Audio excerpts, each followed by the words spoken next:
A Trip into the Darkness, Chapter 2. The sun was just starting to sink behind the horizon when Mallory took her second double shot of vodka. She and Quincy had been able to maintain average conversation for the past hour or so. She learned that he had grown up close to Toledo and had a couple of siblings. His parents were still married, and he had decided not to go to college. Instead, he worked many odd jobs until he found his calling as a salesman. "So, Mr. Quincy Langworthy." That's right, she knew his last name, even though she had avoided giving him hers. "Are you about ready to come home with me?" Quincy choked on his Jack and Coke, hearing her question. "Yes, Mallory. I'm very ready to come home with you, if you want me to." Mallory chuckled at his timid enthusiasm. He had admitted that he was inexperienced at going out to bars and talking to women, and she believed him. Hell, even if it was just a pickup line, she didn't care either way. "Well, all right then," Mallory said and raised her hand for Sammy, who at the moment was flirting with a young guy standing off to the side of the patio. Sammy saw her and left her eye candy to make her way over to Mallory's table. "Another round?" she asked, looking first at Mallory, then glancing at Quincy. "Nope, I think we are done for the night," Mallory said, digging in her pocket to tab out. Quincy beat her to it, holding up $100 bill. "Will this cover both our tabs?" Quincy slurred his words slightly as he held out the money to Sammy. "I think this will suffice," Sammy smiled, taking his money from him. "Thanks, babe," Mallory said as she stood up, and Sammy made her way back to her young stud. "Let's go, hotshot." He seemed a little intoxicated as he stood up and swayed. Patting his pockets, Quincy confirmed all his belongings before looking at her to smile. "You're not a big drinker, are you, Quinn?" Mallory asked, making her way back into Marcy's to go out the front door. "I like drinking quite a bit, actually," Quincy said as they stepped outside the front exit and into the streets of Toledo. There were a couple of points on their walk home when Quincy tried to grab her hand, and in an effort to be friendly, Mallory allowed that, but made sure to find a reason to let go after a minute or two. The act of holding hands with someone seemed sacred, or at the very least it took effort. Mallory remembered holding hands with her mother as a child. Even up until the day she died, Mallory had held her mother's hand, and it felt safe. Like nothing could hurt her if she had her mother's energy beside her. Even though the woman was crazy and believed bad men were out to get them, when she held Mallory's hand, nothing else mattered because they had each other. She had never been able to replicate that feeling with any of her companions. The idea of finding a good guy to date was nice, but her attention always wandered after a few hookups. She had girlfriends in the past tell her that if she held off on sex until she made a connection with someone, then maybe her relationships wouldn't fizzle out. That just seemed like a waste of time. She enjoys sex because it makes her feel recharged and alive in a way that nothing else does.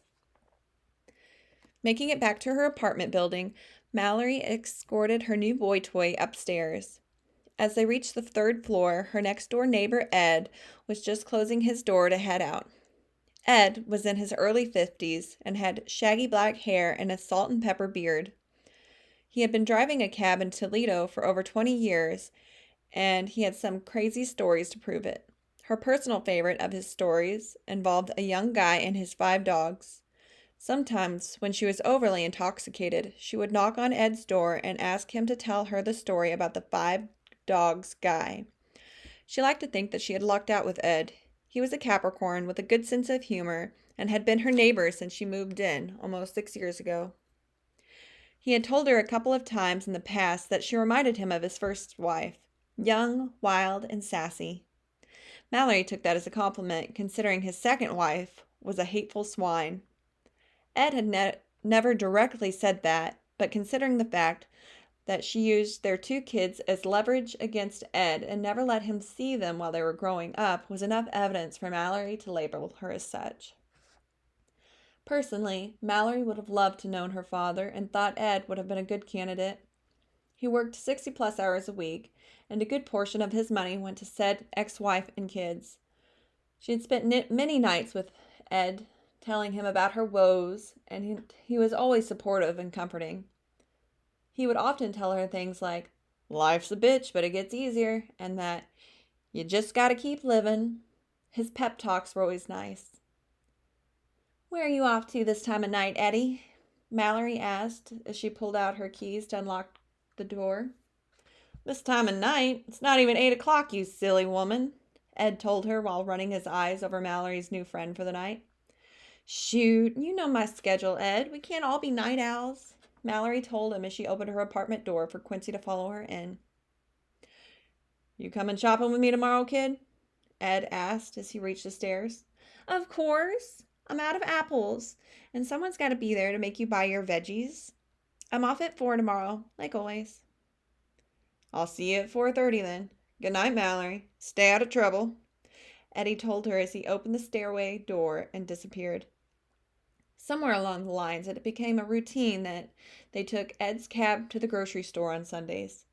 When she first met him, he had lived off fast food and Little Debbie's. He told her that his doctor said he needed to make a diet change before he had a heart attack or stroke. They both agreed that they hated shopping alone. Also, Mallory didn't have a vehicle, so she either had to walk 3 miles to the store and back with her arms full of groceries or use a cab or Uber with money she didn't have to spare. So, she took it upon herself to inform Ed that they needed to go shopping together. She even helped him pick out healthy stuff and gave him cooking ideas. They have had many dinner dates over the years where she would go to his apartment and help him cook, and then they would eat and talk about things in their life. It became apparent to Mallory that they were both lonely people living in a big city with no real friends or family. Guess that's what neighbors are for, Mallory thought as she walked the rest of the way into her apartment and sat her stuff down on the kitchen counter. Quincy closed the door behind himself and then looked around. She did the same and felt a moment of regret for not bothering to pick up any of her clothes, which were scattered around everywhere. She reached over, pulled a pair of undies off the back of her kitchen chair, and stuffed them in her back pocket. I'm sorry for the mess. I wasn't really expecting any company tonight, Mallory said, pursing her lips. You must be a total bookworm. I think that's cute, Quincy said as he looked towards her piles of books that were scattered around the bed and love seat.